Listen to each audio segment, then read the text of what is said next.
Hey, Royce, thank you for bringing that our accompaniment. So they can help me out with this. Here we go. Dun dun dun dun dun dun dun dun dun dun dun dun dun dun dun dun dun dun dun dun. I'm sorry, I can't even keep a straight face. All right, stop. Stop collaborating and listen. I'm not actually gonna sing it. I'm just trying to say that Royce and I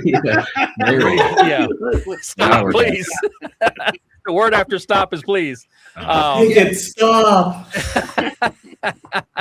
No, but that intro was for we've had a big ice storm down here in Memphis, and Royce and I are the ones that actually, since we're not in either Asia or in Florida, that other country down there, we actually experienced the ice storm, snowstorm, and I was just trying to correlate that between, is the market going to get out of this kind of frozen area it's in now, which it keeps hitting its head, it seems to be on this ceiling of ice, and we'll see what happens anyway. So that's the worst intro I've ever done. Now let's move on. Let's go to golf claps. When you get golf claps, you know it's not great. Oh, yeah. All right, let's talk about the markets. I've got the numbers, as always.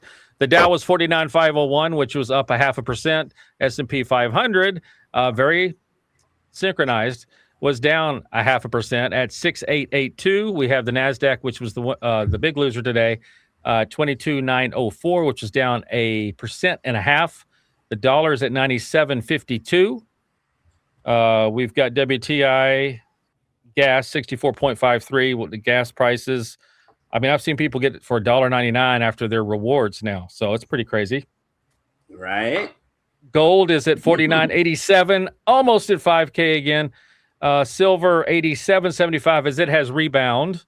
Also, that depends on what country you're in now, evidently, is what you get silver for. China, I didn't check China today. It's 120 or something. And the 10-year is at 4.278. We've got Bitcoin. Woo, it's definitely broke the ice and has fallen below it. 72,474. We've got Ethereum that's dropped to 21.13, and XRP is sitting right around that $1.50 mark. So that's your market update. You said there's a cup and handle in the 10-year. What does that mean, Daniel? What's about to happen then?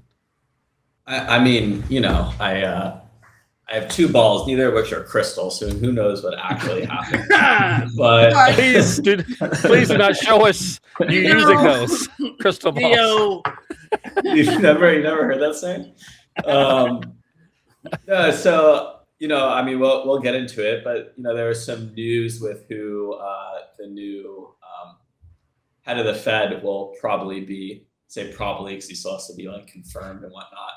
But if you look at the 10-year and you kind of zoom out just a little bit, it's got a little cup and handle action going on. And, when you have that, things normally go to the upside. So when you're looking at the 10-year rate, it looks like it wants to go higher. And we'll talk about Kevin Warsh, but he's not exactly dovish when it comes to rates or how expanding a balance sheet. So, the notion that, at least traditionally that Trump wants lower rates, that's not exactly the guy that he picked. At least historically, how this man's operated. Yeah, I mean, that's a great transition. You're already into our next section, which is Kevin Warsh, which in my three things when I did it, I said that's country for wash, if you want to know how to say it. But you said he was the youngest Fed chair. What? Yes. I'm gonna wash my clothes. Wash my clothes. I mean, he's not wrong, but it was a terrible. All right, exactly. Yeah. Thank you for taking that for me. Florida is the north of the South, so okay.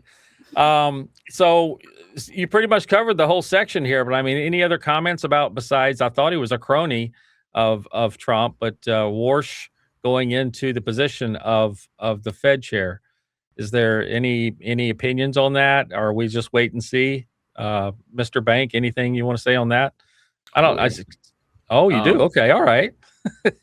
Well, I mean, so there's I know I get ultimately, I think his stance on crypto is really what sold him despite, his history, because he does, he's very pro Bitcoin, pro crypto guy. And has been for a long time too. Yeah.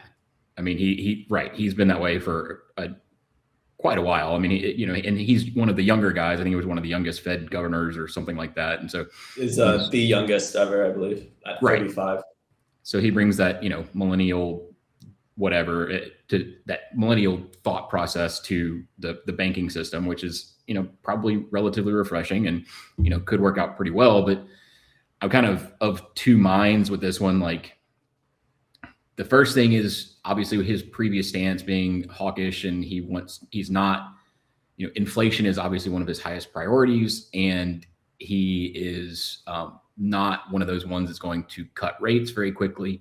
So it kind of, to me, it almost made it seem like the administration had a brief moment of clarity that we're like, hey, let's, keep the Fed as independent as it can be. And it's kind of the same thing that, Trump did with Powell. He picked a guy that's not really like a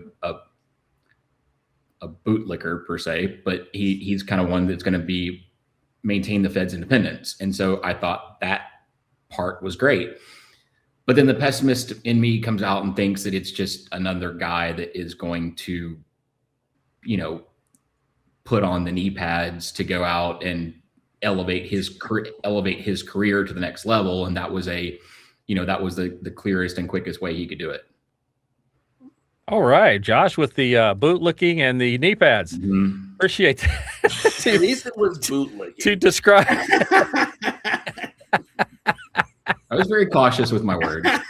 Well, I mean, yeah, crypto. So what's funny, and this is what always happens with these announcements, is once it was announced that he was the next one, crypto went the other way, which you might expect. It might go up. It went down. So that's what's kind of funny. Is like it's to trap, because once that happened online, all like you said, millennials and stuff, and everybody that's so excited, the younger folks, as they say, got all excited about crypto. This is our guy going to be the Fed chair. And then it actually went down. So just another trap. I don't know. We'll have to see what happens when he gets in place. I don't know. That's really more of his stance on the balance sheet. Like, he's always been a proponent of shrinking the balance sheet, which is an instant reduction in liquidity. That very same liquidity that drives, growth and crypto markets. Yep. The extra. Anything, Royce, or just wait until he serves and we'll see? No. Well, I will say this. I was expecting it to go down some, because typically once you got your guy coming in, basically you lower the price so you get the absolute best price, so that way you can position yourself to ride as much of the rally as possible. So it falling is not a bad thing. It's kind of expected, because they're like, hey, that's our guy. That's the guy that we wanted in. Let's get the prices and basically short squeeze them, and then get it at the bottom when no one else wants it. When no one else wants it, when everyone else is abandoning ship, that's when you load up the bus. Kind of like the silver in JP Morgan, with it going all the way down to where it did. And then everybody jumps in. All the buddies get to jump in down there. And now it's going back up again at what was it? What did I say? 87, 75 again. And probably above 100 eventually. So we'll have to see. Somebody out there was now saying, and it's a crazy number. I didn't hear the timeline, but talking about gold at crazy prices coming up. Oh, yeah, was it 8,000 or something? It was crazy what I heard. Oh, it's coming. Just wait. Wait. All right. Well, now that the institutions are properly positioned. Not yet. Okay. They still need more. Look for further downfall so the rest of the buddies can get in. All right. I still got 3 weeks on my volatility clock. So, and it hasn't moved yet. Okay. All right. Ease in. They can't just all buy at once. Yeah, right. All right, well let's move on to look what happened. Yeah, they were responsible for it. Yes. Yeah. All right, let's move on to big tech, which is what the reasoning behind this big fall in the market is. If you listen to the media, which you shouldn't, is that that it's because of the. Once again, they're saying that tech. I mean, remember when that happened to Oracle, and everybody was like, "Oh no!" with the ER with Oracle, and and how this is a bubble and now it's popping. Now they're blaming tech for this latest fall, and they're blaming mostly it's tech. But there's the word I heard, the buzzword is fatigue, which makes me throw up when I hear it. But it's AI fatigue that everybody's having now. It's like, no, it's just part of the plan, but you can call it whatever you want to. For the retail, if it makes them feel better, oh, they're tired, let's buy puts.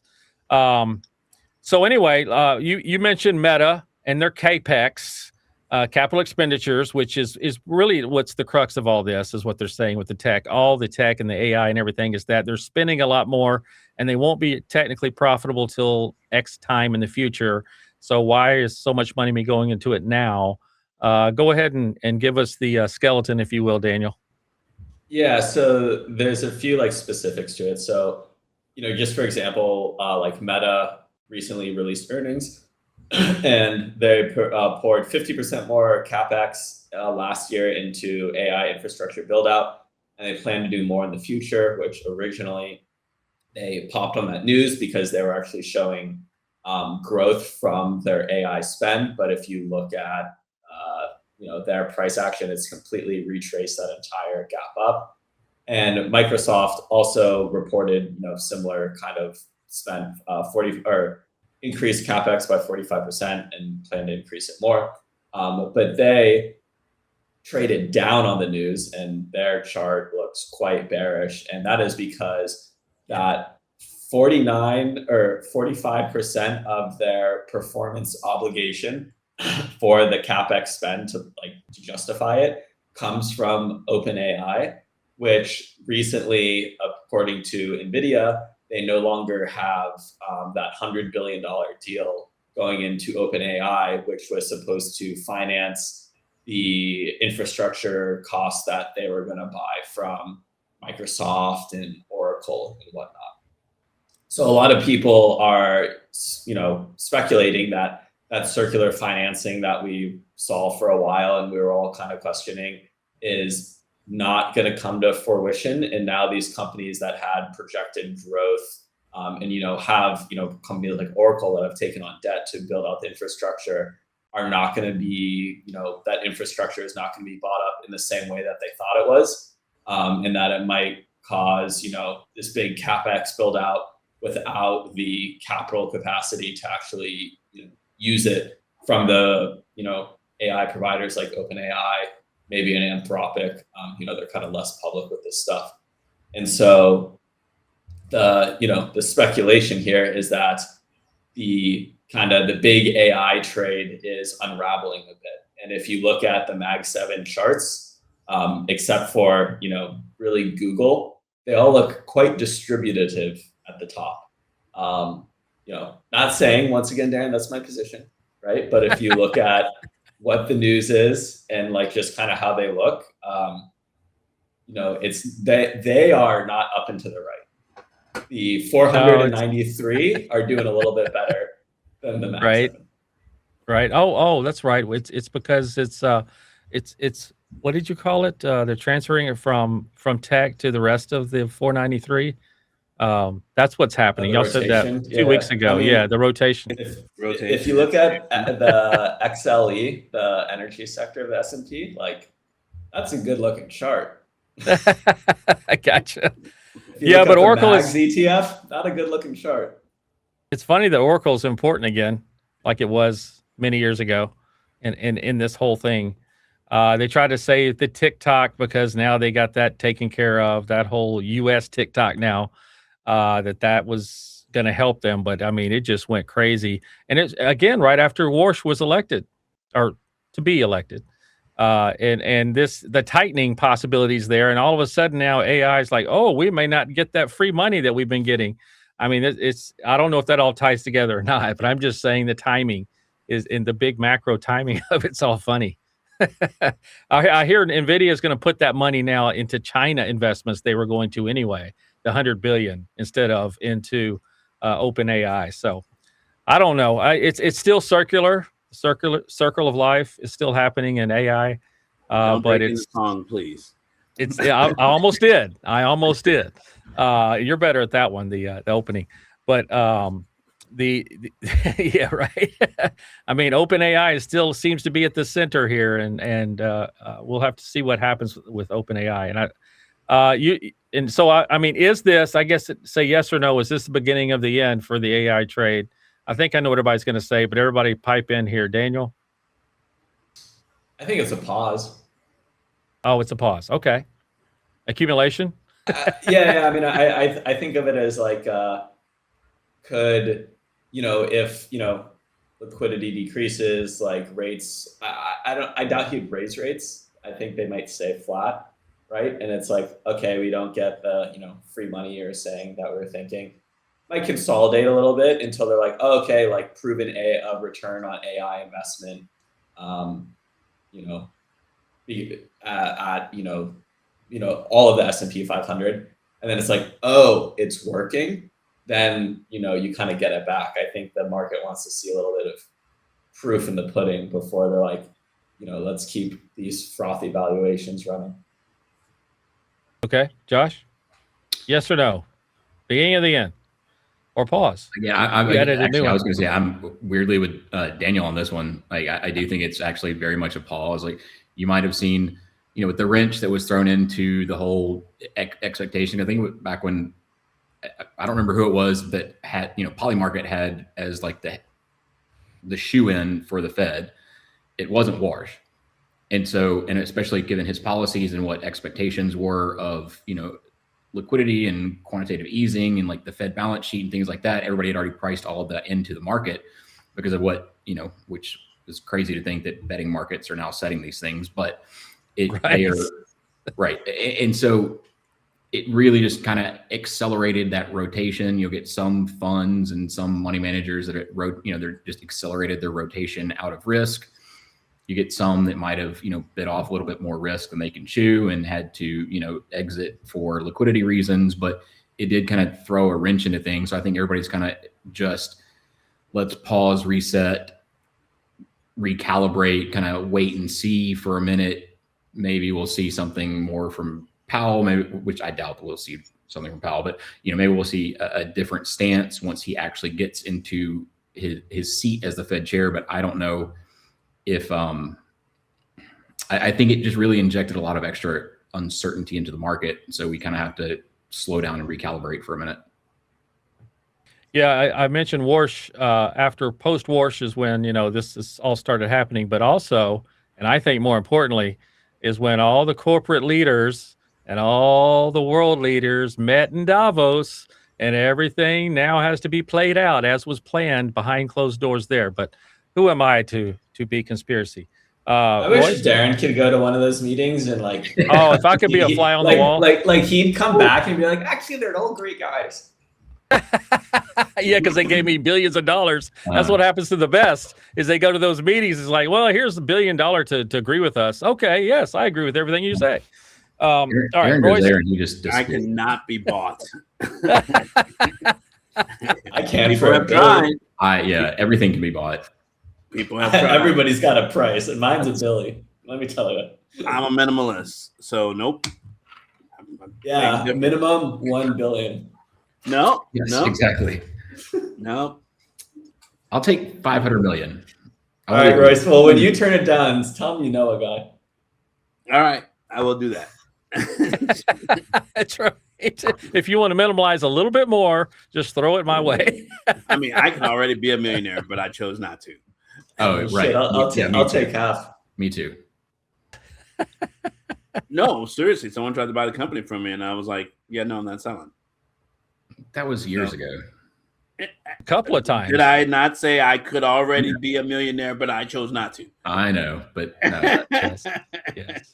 That was a while. Working with you, and talking with you a lot. Yes, I do believe that, honestly. Yeah. Yeah. I think I could have been a millionaire. I'm just going to settle for being a billionaire. True. I already know where your head's at. Or where his goal is. Uh-huh. All right. So I do not think this is a pause. I do think that this is just a 5% correction. That's it. Okay. 5% correction. And I based all of this, like everyone's like trying to say, hey, it's winter, it's XYZ. It's also not construction season. Those data centers that are supposed to be built, Right. they're going to get built in the spring, not in the middle of, Arctic tundra, right? So Caterpillar, if you look at it using the ASAR, you look at the Atlas, and you look at everything, both long-term and short-term, we're still in a very well-sustained buy trend. They went back and they touched the RSI line on the daily time frame, but basically it's a 5% correction from 724 down to 692. And I think it's going to bounce from here and going into February/March. I do think that basically the Dow will take off, get past that 50,000 mark, and keep going. AI dead? No. Basically, everyone's mobilizing to start building.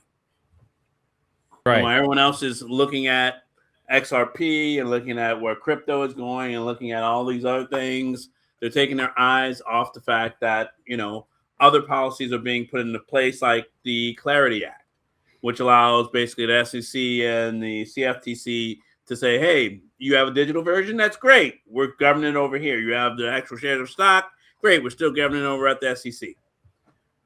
Right? But no one's talking about the Clarity Act, only the Genius Act. So I'll leave that be. I'll leave that be and not go too far into the weeds on that guy.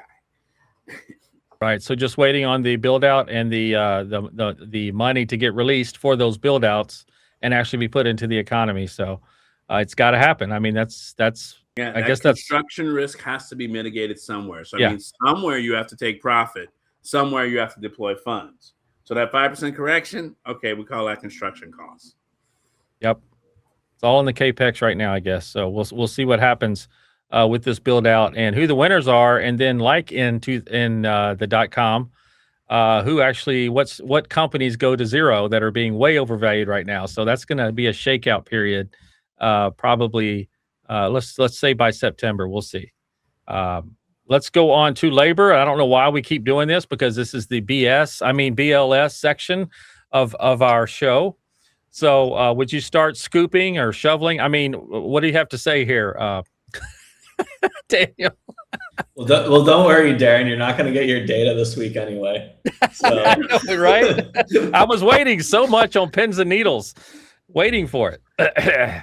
Go ahead, Daniel. What you got? Yeah, so no labor data this week because of the partial government shutdown, assuming that it is only partial and short this time. See you next month. Yeah, I mean, trust me, I'm not holding my breath on it. I thought it was officially over yesterday.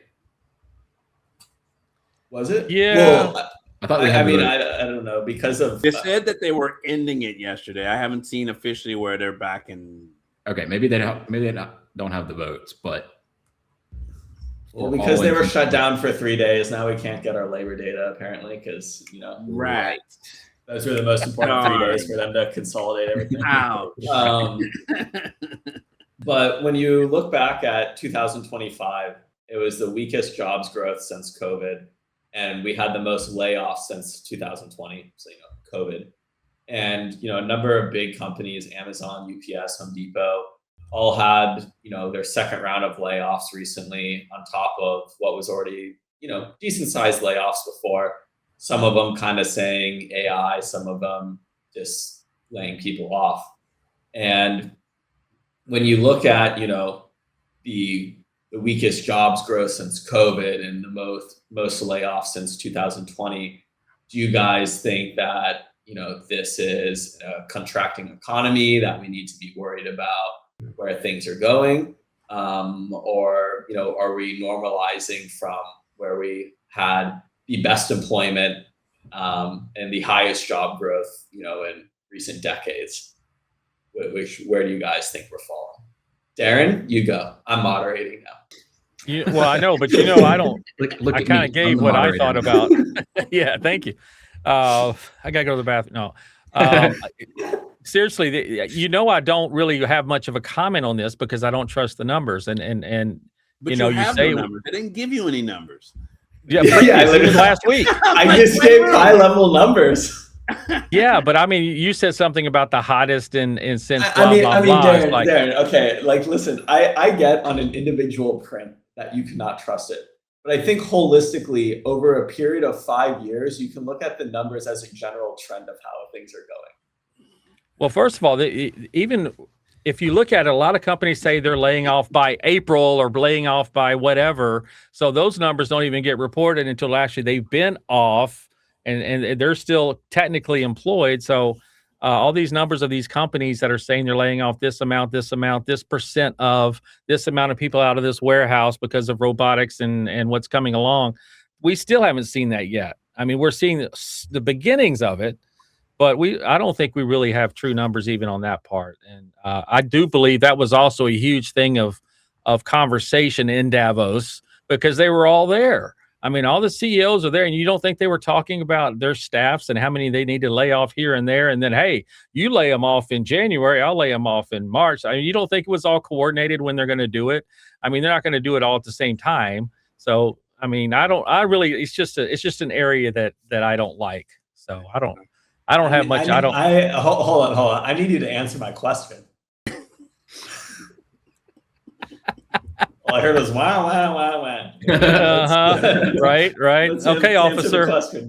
Yes, officer. Did you come from Davos too?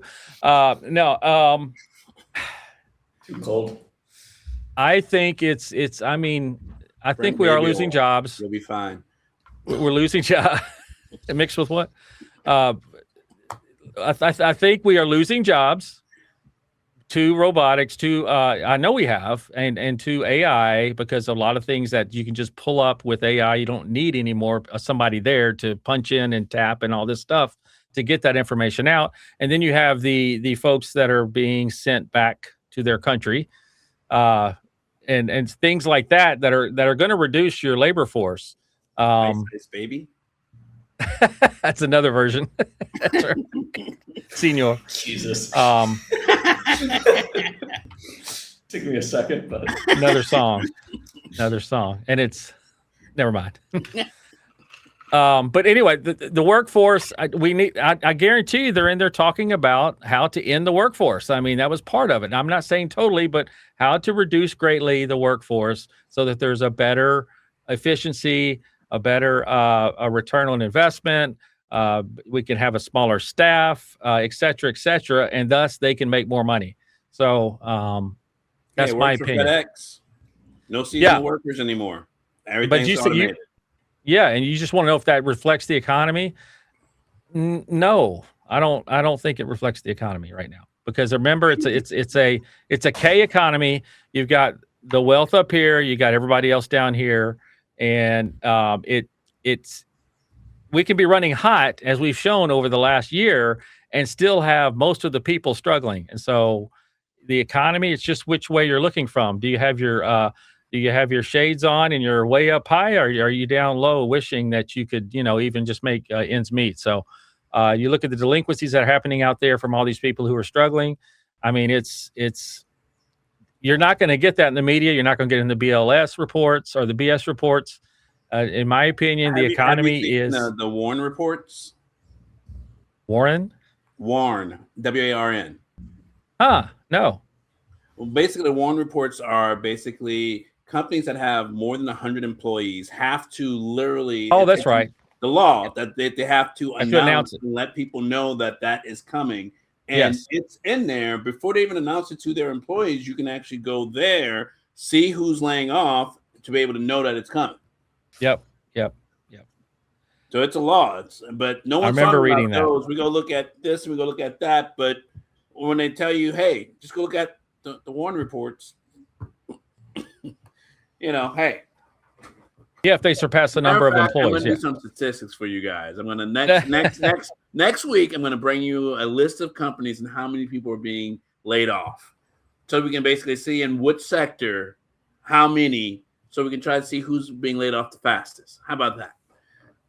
But is Darin just going to say they're all fake too? Or like, is he going to believe these numbers? It requires the CEO, whoever in the HR, I guess, to report it, which could be encouraged one way or another. Josh, what's your opinion? The law. That's breaking the law. We would never break the law in the corporate America. Go. Uh, Well, if Daniel hated your answer, he's really not going to like mine because oh boy. Uh-oh. I'm going to cop out until it's a little bit of both. Like it's both an effect, kind of like almost a hangover of how, because we've been running it so hot for so long, but at the same time, it is a little bit of an economic contraction. The only reason I would have leaned more towards an economic contraction, except for the fact that it was the GDP growth. Now, I'm going to put an asterisk besides that one in support of Darin's, skepticism of the numbers, because truthfully, we missed out on the last 30% of the year of what would be, normal and reliable and accurate numbers. You'll get those at the end of February. Don't worry about it. I got 3 weeks on this volatility clock. Let's go. And Right. I know we've talked about the same event before, and I'm still waiting on that to happen, because I do think that we're going to get, once we actually get hopefully true and correct numbers, that there might be a reckoning of sorts that's going to happen. Soft landing. Digest Or no landing. digest that information. But then there's also, we did do a lot of hiring back in 2021 through 2023. And so there were a lot of, back when everybody's talking about the new normal and all of that. And now we don't have, the logistics. And if you look at a lot of where the firings and things came from, it was a lot of the extra hires from logistics companies and like the big tech guys. Now, not only, but a lot of that's being blamed on AI. Some of it's a little bit of the, just the extraneous jobs that are no longer necessary from what we thought was going to be the new normal after COVID. But then you've got,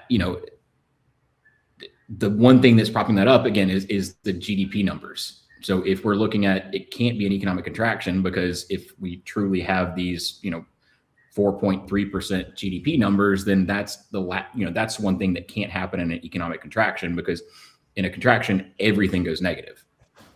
And so we didn't have that. So, it can't be specifically one or the other. It has to be a combination of both. So right down the middle with Josh. What you got there? You're about to throw it up there, Royce. What you got? You can. So you can have a positive GDP depending on if you're playing with the tariffs. And that's exactly what he's doing. So he's manipulating what we're charging other people and passing it on to the companies like the Dollar Generals, the Walmarts, the whatever, for importing all the goods. And they're just tacking it on to the prices, which is basically just contributing to inflation.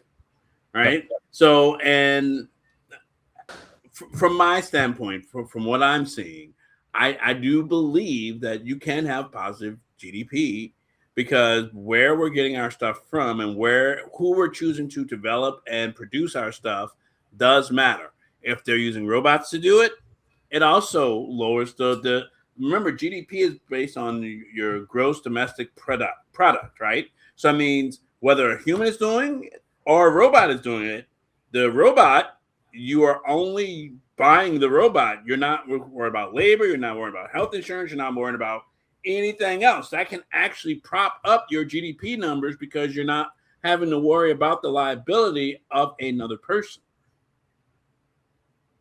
Right? So it's whether it's tariffs, whether it's people, whether it's whatever, that's basically influencing it. Just the fact that you added AI to the equation or you added robots to the equation, it's going to impact your GDP. And more than possibly, positively, because you're not worried about the extra labor. Because if it's zero here and zero here, we both have the same robot. It doesn't matter where I have it produced, put together, assembled, because the labor cost is going to practically zero, because all I'm doing is keeping those machines running. Well, no, but it's, again, if you're adding tariffs into it and you're using tariffs as an explanation, then you're assuming that it's U.S. production, like GDP. It's what we're producing, and in order for it to have cost to produce it. I get it, but I mean, in order for, because the cost, again, like you got to think if it's tariffs and we're bringing everything America first and all this manufacturing and all of this business back into America, that's not going to be something that's going to be rolled out in 6 months. No, they've been rolling out for about 4 years, but yeah, that's what I'm saying. It would years for all of this to come back home and for it to directly reflect into GDP numbers and for that actual production, that output to affect something that dramatically is why a lot of people are, skeptical, if not downright think it's, to Darin's point, BS. How we got that much of a jump when all of a sudden the reliable numbers that we've had, all of a sudden for the last 30% of the year disappear. And then we come back and it's like, oh, hey, everything's sunshine and rainbows and look at how well the tariffs are working and things like that. But if you use your eyeballs, you can, and a little bit of common sense, you can see that there's no way that all of this has been rolled out so quickly. Well, it's going to take time. I will say it's been about a year since basically the tariffs have started. And I will say that basically countries are not dumb, and neither are companies. They're basically the only way that they can keep up with GDP is cut the amount it costs to produce whatever the product is. It's not the fact that it's like, hey, okay, you have an engineer in the United States, they're making $30, $40 an hour. You do that same engineer, but you put them in the Philippines, you put them in Asia, you put them in Australia, you put them anywhere. They're making about 30 to 40% less, if not more, less than what an American would do. So it means the actual cost to produce the car, the reason the electric car in China is outdoing the electric car in the United States is to produce it, it's far cheaper, especially if you have machines producing it instead of a person producing. So it's just a matter of how you're measuring it and basically how you're recording it. If you change, if you change the way that you're measuring it, it's like, oh, it's based on people production. No, it's not based on people production. It's based on, okay, what did you have to spend on CapEx to get the robots, to get them basically blah, blah, blah, learn all of the stuff that goes into replacing the human part of it. And then basically it becomes almost like a Section 179 on a tax thing. Basically, it's a write-off. Over time, it depreciates out, and you do wind up ahead. So that means you will never get less than zero once everything's paid for. Yeah, but that's a lot to accelerate into a 6-month time frame. Yeah, it's been about a year. Well, okay, but I mean, the numbers would have reflected. I mean, you'd still need. Remember, we're missing 3 months. Right. That's right. Yeah. I'm saying it's been about a year, but we're missing 3 months worth of data. So if you throw away that data, then it looks like a bigger jump, right? Right. So we had a sidebar. We went from economy to GDP, which is part of it. And it's a good segue into the next thing, which is IPOs, which your old company there, Daniel, absolutely loves IPOs.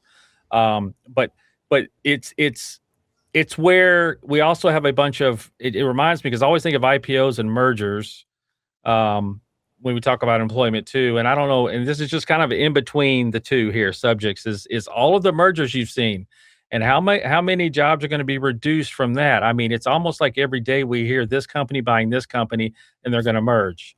And to me, it's planned also, probably in Davos as well, is, hey, I'm going to buy your company, and because you have all these records that need to be cleaned and wiped, and we can get rid of all that by buying you up, and nobody will ever know that you actually were $400 million in debt. That's because they sell that off with the company that they're selling off. Right. And your books are squeaky clean. You're right. Exactly. Everything's start 100% again now. Here we go.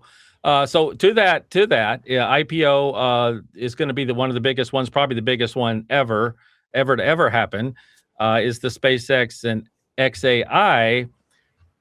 And even when that was going on, because this was one of my 3 things this week, was they're talking about Tesla too being rolled up into that company. Yep. So they're no longer a motor company. They are. Exactly. So they're talking about having this mega conglomerate of all 3 together. And I think it's already announced that the 2 are, but Tesla has not been announced yet. It's just been rumored and speculated. Weeks and... Yes.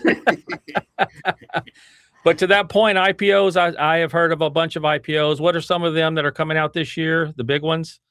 I'm drawing a blank. OpenAI and Yeah. Anthropic are, supposedly planned for Q4. Potentially. Right. And I feel like there's a couple more that were big ones. I don't know why I'm drawing a blank right now.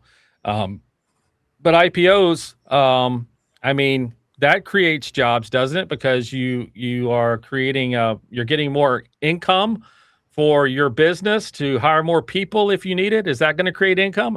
It's a question. And I see Royce's answer already. So go ahead and jump into it there, Royce. So an initial price offering, basically what it stands for is a company is saying, okay, we're going to put this out in the public eye and let them bid on what they think our company is worth. It's more or less a line of credit for a company.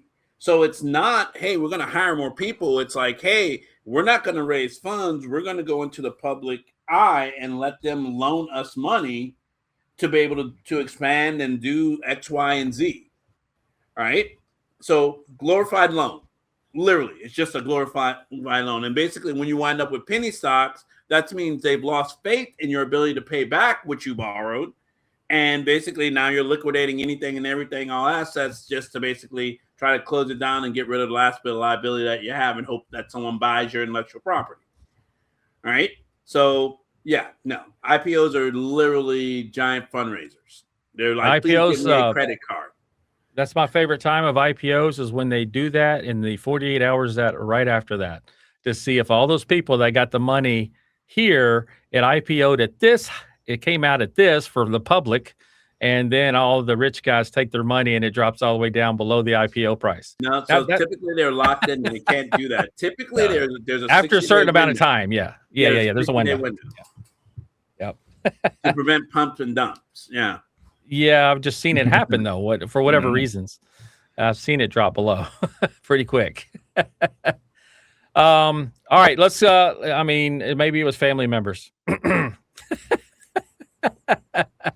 Maybe Pelosi had her family members do it. All right, let's go on to Trump coin. Let's go. All right. Yeah, that's right. Let's make it equal. Yeah. So. This happened today, right? This precious metals meeting that JD Vance, I think, was speaking at earlier. That's what the next segment is, our final one before we bring out the crayons. But the rare earth meeting was today. I think it was 40 countries, I think, were involved in this. And like I said, I think JD Vance was talking. I think I heard a few clips from it earlier. They're talking about creating a base price for some of these minerals, or maybe all of them. So that's interesting. We'll probably know a lot more tomorrow, but we're not going to keep the show going till then. But it's just funny that this was brought up today on the day of the meeting, the world meeting about it. And it's also was in our competition this week.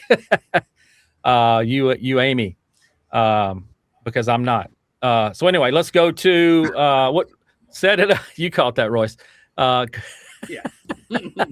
Set us up here, Daniel, on what you were talking about, the rare earth minerals.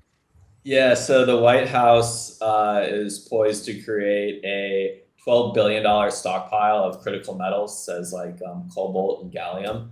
And so if you think back to early last year when the White House was making direct investments in companies like MP Materials, and USA Rare Earths, it's become quite apparent, if people were not already aware, that these kind of rare earth critical metal companies are going to be supported by the government, and that they're like, this is going to be a big future trade.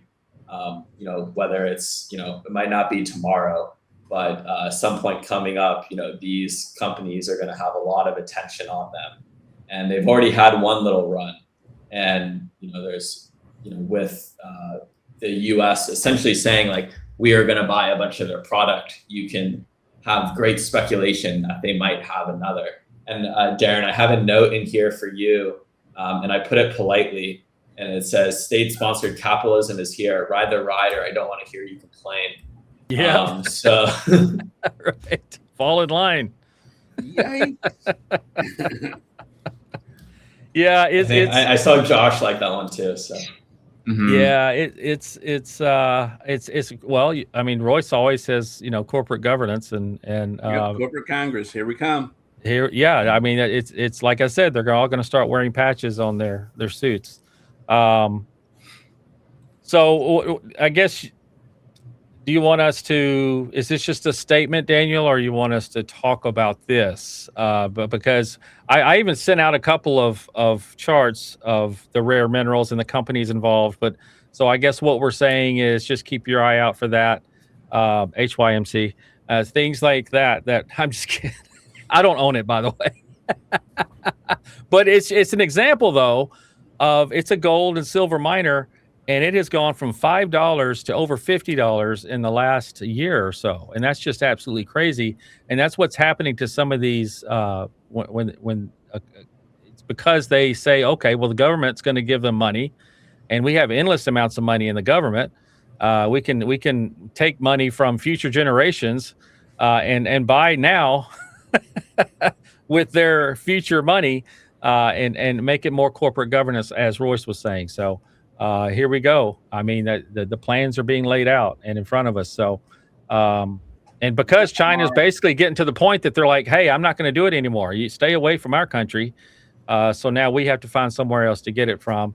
And China's starting to get to work with all the other countries. So we're all being stuck here saying, well, maybe we need to work in North America and try to get everything we can out of Mexico, Canada, and here. So, and maybe even South America too, as we had a little thing happen in Venezuela pretty recently. Any comments there from you two? From the other two down at the bottom, Royce and JPM? You want to go first, Josh? I'll let you go. I'm debating whether I want to get on this soapbox or not. So did you guys? Josh is tired. Did you guys hear about them trying to put a collar around cryptocurrency? Basically saying it has to be in a trust, it has to be in an LLC, or they can try to basically take it from you if it actually does become rails, like the XRP, since there's a limited amount. If it's not protected in an LLC, if it's not protected in a trust, there's a chance that it could be forcibly taken from you. But for security purposes? Basically, if you own it personally, you're maybe not supposed to be able to own it personally. So that but that also sets up what basically we're talking about, a corporate type Congress type deal where basically the people who own it have all rallied to basically be part of a consortium that's saying, oh yeah, we all own XRP, Bitcoin, Ethereum, XYZ, and now it's a company. Now it's a bank. Now it's a whatever. And basically you become shareholders and you get voting rights and all that other stuff because you were accepted into the fold. What's the first three letters of consortium? Or let's say, what's the first four letters of consortium? And conspiracy, for that matter. Well, I mean, it's happening. You get one of those. Oh wait, just kidding. You get these. I wouldn't say X. You get these companies now that are becoming. These companies that actually are doing that. They're like I don't know. They're I mean, I'm trying to be funny here, but it's a tire shop. But all of a sudden now they're a bank for this for Bitcoin, and then you see the pump and dump on the stock the next day. It's funny. So it's. What you're saying is you're saying a bunch of companies are doing just that they're becoming. I'm saying that basically because of the rollout of cryptocurrency, the rollout of, and you've seen it. I mean, you've actually seen it, but people are ignoring it. Like, we're going to set up a Bitcoin reserve. We're going to set up an XRP reserve. We're going to do an XYZ reserve. That's it. Yeah, that's what I'm talking about. That's exactly what they're doing, and it's right in front of your face. And Walmart's now they just announced something this past week about being able to, through, I think it's AllPay, some company that will allow you to pay for things in Walmart through them. at checkout. So Yeah. what you're saying is it's basically becoming your own, I guess, tender Yeah. is by owning it. More or less, yeah. And then taking it one step further, you're able to, like, for example, banks are literally allowing, instead of how Swift market works, normally it's like 4 to 6 hour to settle funds, but they're now using crypto as collateral for instant settlement and paying a fee. They're like, yep, they have that much XRP sitting, they have that much Bitcoin sitting. Yeah, let the transaction go through, give them their money, and then we'll settle up as the Swift actually makes it in about 6 hours.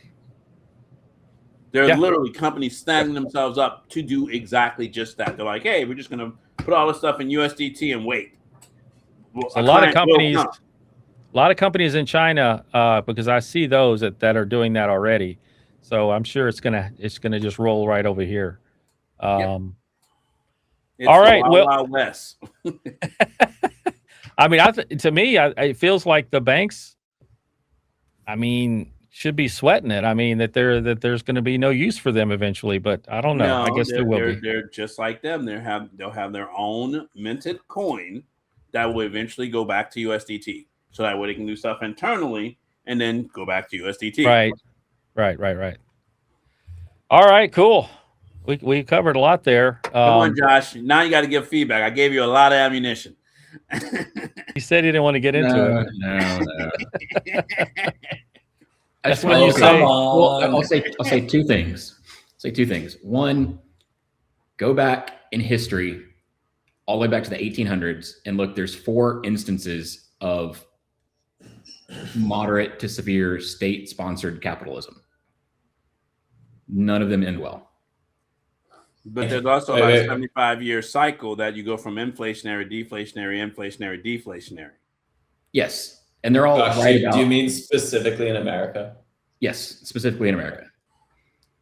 And the other thing is the crowd of that was, I'd say about a year and a half ago, that was very anti-government overreach is the same crowd that is now lauding all of this government overreach. Of course. I mean, I'm agreeing with you. I have libertarian more friends. Government spending is only bad when it's the other party. Right. Right. It's not my guy. It's not my team. That's right. No, there's never any party loyalties. Never. Hey, Royce, do you have anything you want to bring out as far as a chart you want to talk about? Do you have one of those? Yeah, let me dig. All right.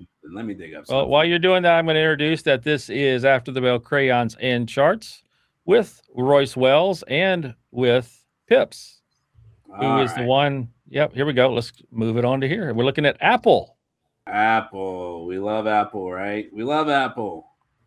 And so far, I'm not sure if you guys see the layer of dots. I have a bunch of dots at the bottom, bunch of dots also at the bottom. So 2 layers. So this is basically I'm putting the 15-minute event span versus the weekly RSI line to say basically, are we in a buy trend or a sell trend? So currently, Apple is in a very much so confirmed uptrend.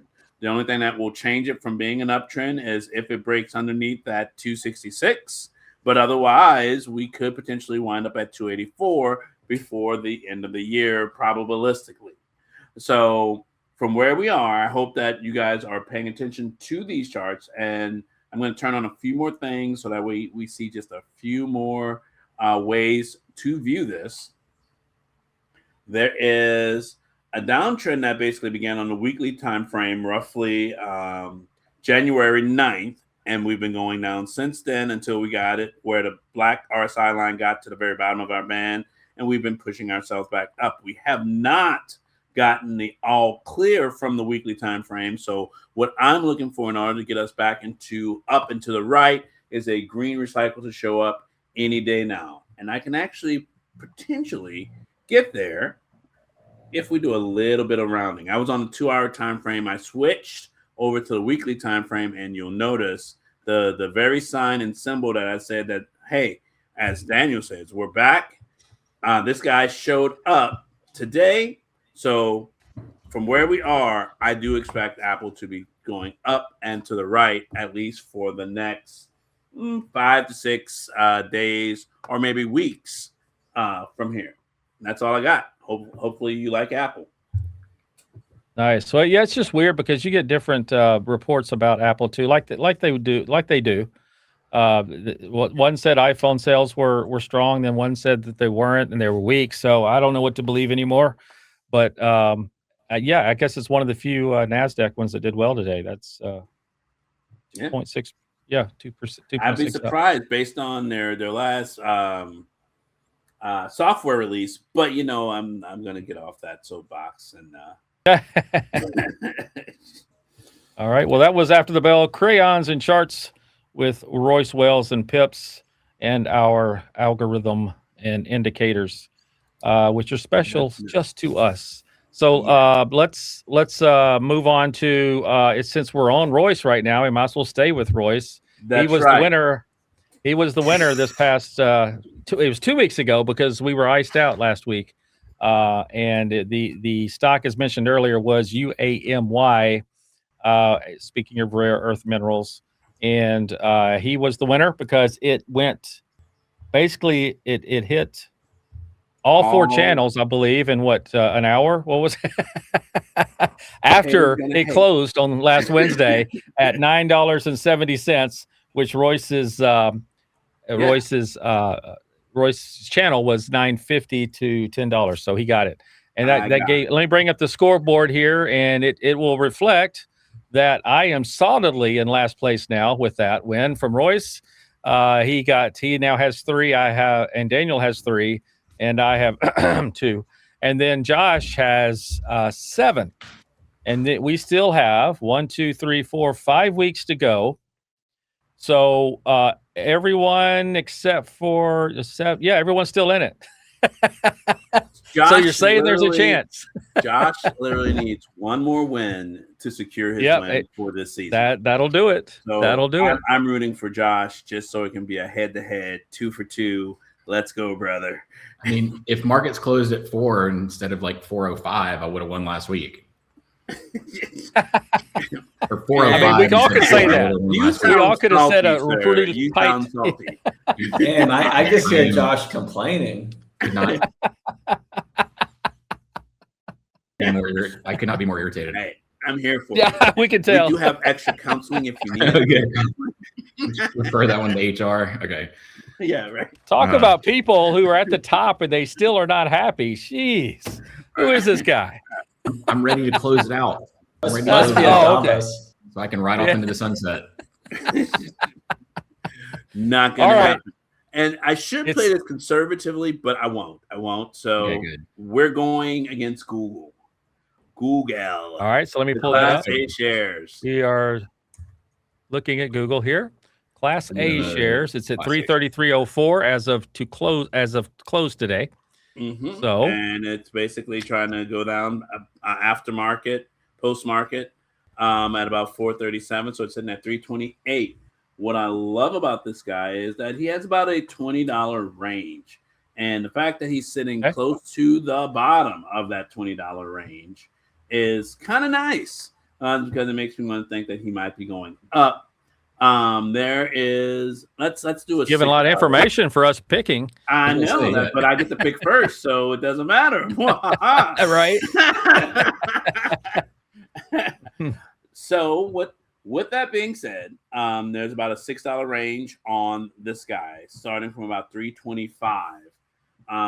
So 325 to what? 331, 331 to 337.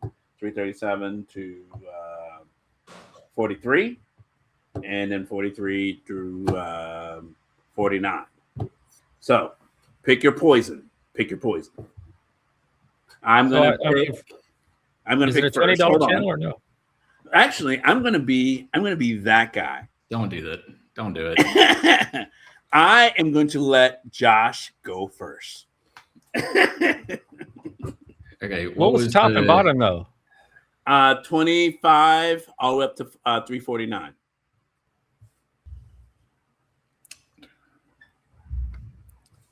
Give me like the 345-ish number. 340. So 343 to 349. Yeah. All right. Because if it'll get up there, it should stay there. All right. Daniel, you're next. Sorry, you took 340. 345 to 349. Mm-hmm. 345. And it's a $6 range. That's $4. I mean, $5. 3 to 9. Give me 343. Okay. Give me the range below, Josh. I was hoping you did that. Yeah, I don't know. Taking the one right underneath you. Wait, did you set a trap? I did. Yeah.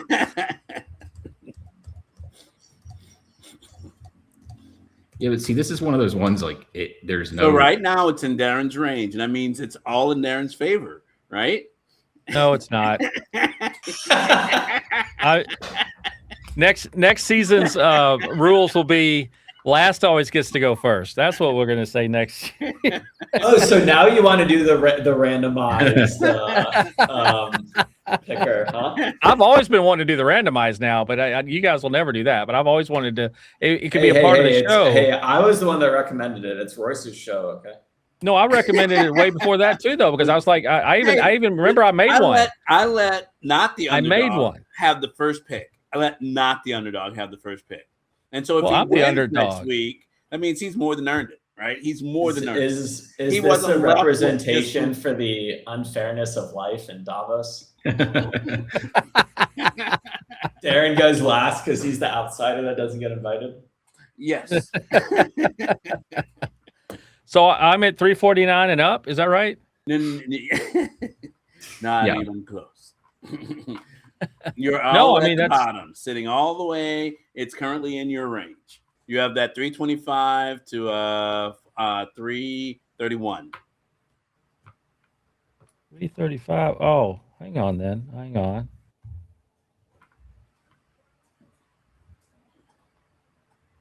I don't know, man. SAR's giving me some bullish feelings. Yep, that's where I'm at. All right. So I have to actually hope for a market crash. Is that what you're saying? Something like that.